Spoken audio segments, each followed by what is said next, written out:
دعاؤه عليه السلام في الرضا إذا نظر إلى أصحاب الدنيا.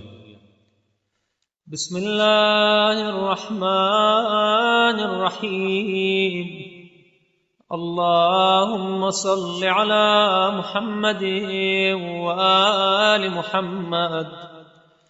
الحمد لله رضا بحكم الله. شهدت أن الله قسم معايش عباده بالعدل، وأخذ على جميع خلقه بالفضل.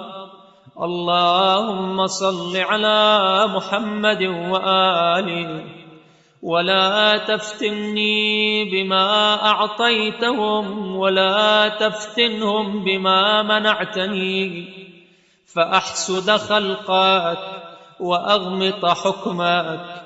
اللهم صل على محمد وآله، وطيب بقضائك نفسي، ووسع بمواقع حكمك صدري، وهب لي الثقة لأقر معها بأن قضاءك لم يجر إلا بالخيرات، واجعل شكري لك على ما زويت عني أوفر من شكري إياك على ما خولتني، واعصمني من أن أظن بذي عدم خساسة، أو أظن بصاحب ثروة فضلا، فإن الشريف من شرفته طاعتك، والعزيز من أعزته عبادتك.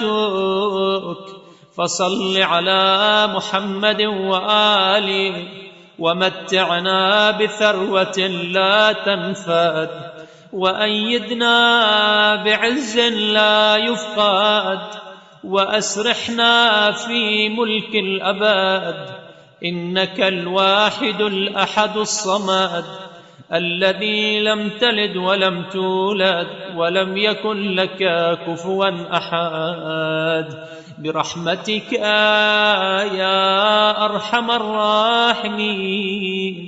وصلى الله على سيدنا محمد وآله الطاهرين.